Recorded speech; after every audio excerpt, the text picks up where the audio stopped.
Salut tout le monde, bienvenue dans cette vidéo. Alors aujourd'hui, on va pas parler ni potager ni élevage, on va parler un peu plus d'autonomie en électricité ou en tout cas de prévoyance. Vous le savez, notre gouvernement nous a annoncé de possibles coupures d'électricité cet hiver. Des rues, des quartiers, des villes entières plongées dans le noir, privées de courant. Cela pourrait-il arriver en France cet hiver ? Et c'est ce qui m'a convaincue d'accepter un partenariat que j'avais au départ refusé avec EcoFlow.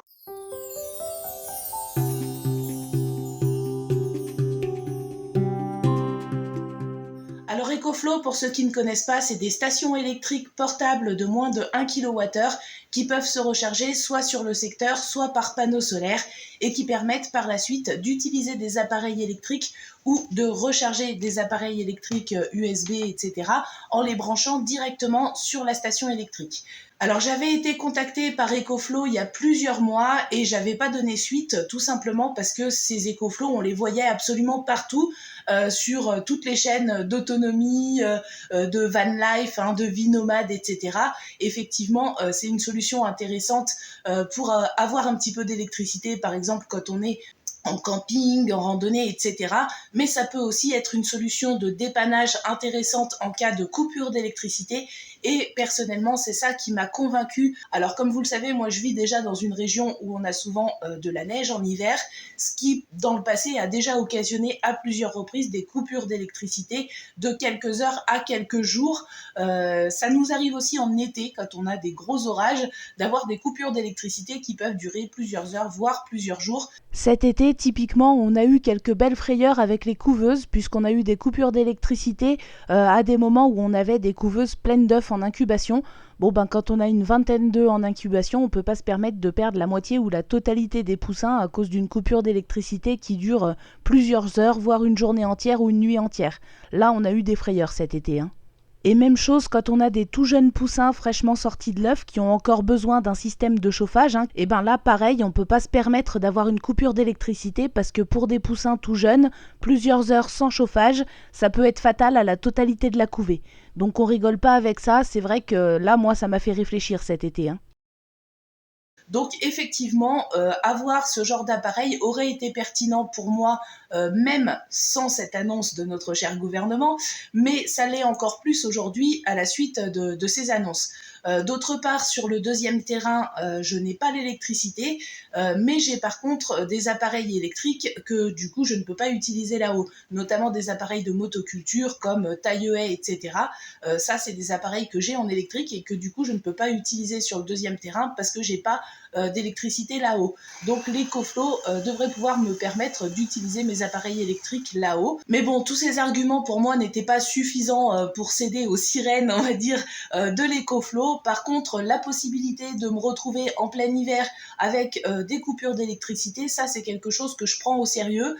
Et par les temps qui courent, je pense que d'avoir une petite solution comme ça qui permet de brancher des appareils électriques, de recharger les téléphones, parce que quand on est sur un site un peu isolé et avec des enfants, avoir un téléphone pour pouvoir, le cas échéant, appeler les secours en cas d'urgence ou ce genre de choses, c'est quand même très important. Pouvoir aussi éventuellement brancher un éclairage d'appoint, un appareil de cuisson électrique par exemple pour pouvoir faire cuire à manger. Alors ça, bon, nous on peut aussi cuisiner dans la serre, au feu de bois, mais néanmoins ça reste quelque chose de pratique. Quoi qu'il en soit, c'est à cause de tout ça que je me suis intéressée à l'EcoFlow et que j'ai accepté de le tester. Et jusqu'à présent, je dois vous dire que je regrette pas en fait. Alors comme vous le voyez, il est équipé ici d'une prise qui permet de brancher les appareils qui se rechargent par allume-cigare. Voilà. Ici, on a 3 ports USB et un port USB-C, et puis 2 prises électriques donc, qui permettent de brancher n'importe quel appareil électrique. Alors comme je vous l'ai dit dans l'introduction, moi il y a un truc qui me fait toujours flipper quand il n'y a pas d'électricité, c'est que les téléphones portables n'aient plus de batterie, pas parce que je suis accro à mon portable et aux réseaux sociaux, mais surtout parce que quand on a des enfants, ou pas d'ailleurs, en cas de problème, il faut toujours pouvoir appeler les secours. Donc l'EcoFlow permet notamment de recharger les téléphones portables, voilà, en USB, hop.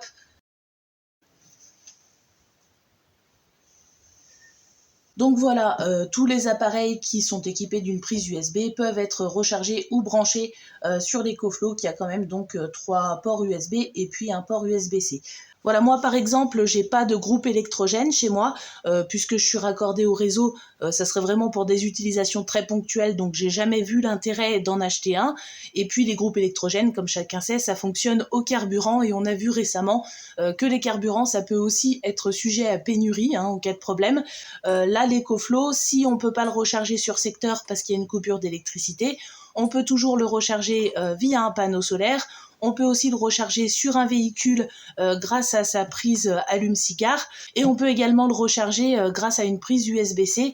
Donc en fait, il y a plusieurs moyens différents de recharger l'EcoFlow, ce qui fait qu'on risque pas de se retrouver coincé, ce qui serait pas forcément le cas avec le carburant pour un groupe électrogène.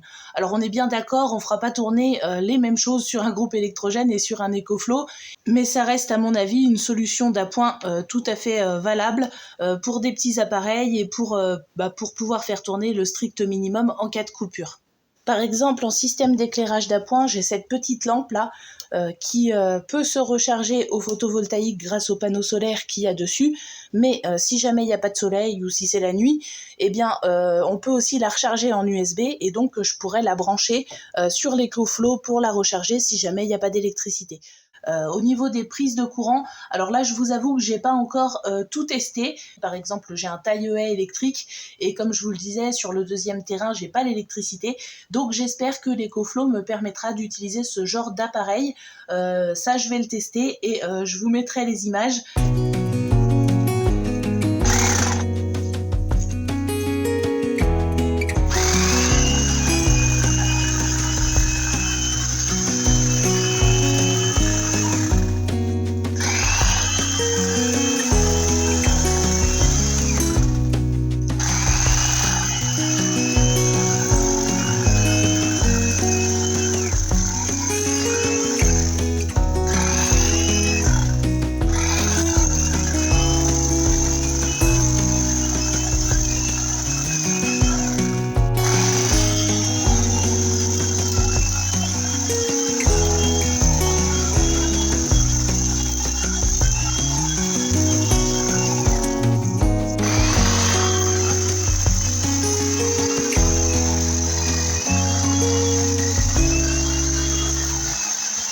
Bon, ma foi, il était à 47% quand j'ai commencé à tailler mon bout de haie, là. Et là, je viens de finir, et il est à 42%. Alors aujourd'hui, la marque EcoFlow présente sa nouvelle série de modèles, la série River 2. Et celui que j'utilise dans cette vidéo, c'est le modèle River 2 Max. Quand on le recharge sur secteur, il passe de 0 à 100% en 1 heure. Il se recharge donc très rapidement. Alors faut savoir que si vous le rechargez par panneau solaire, il faudra compter environ 3 à 6 heures selon l'ensoleillement. Et si vous le rechargez sur un véhicule, là il faudra compter 3 à 7 heures. La batterie, elle est donnée pour une durée de fonctionnement d'une dizaine d'années, fiable pendant 3000 cycles. Faut savoir que l'appareil est équipé d'un système de gestion de batterie intégré qui régule et protège ses paramètres vitaux, et c'est pour ça que la durée de vie est estimée quand même à une dizaine d'années, ce qui n'est pas rien. Et l'appareil, lui, il est garanti 5 ans. Alors pour les technophiles, ce qui n'est pas mon cas, mais je vous le dis quand même pour info, il est possible de piloter l'EcoFlow depuis son téléphone portable via une connexion Bluetooth ou Wi-Fi en téléchargeant tout simplement l'application. L'application EcoFlow, elle permet de visualiser la consommation détaillée de tous les circuits et la puissance stockée à partir de diverses sources, et aussi de surveiller l'état de la batterie. Pour ceux que ça intéresse, dans la description de la vidéo, vous trouverez un lien pour découvrir les produits proposés par EcoFlow, que ce soit les stations électriques portables comme le River 2 Max que j'ai montré dans cette vidéo, mais également les panneaux solaires. Alors je sais que ces sujets que j'aborde un petit peu plus régulièrement depuis quelque temps autour de la prévoyance, de la résilience, ça stresse certains d'entre vous. Il y en a qui ne comprennent pas que j'aborde ces sujets, qui trouvent que ça rentre pas dans les thématiques que j'aborde habituellement.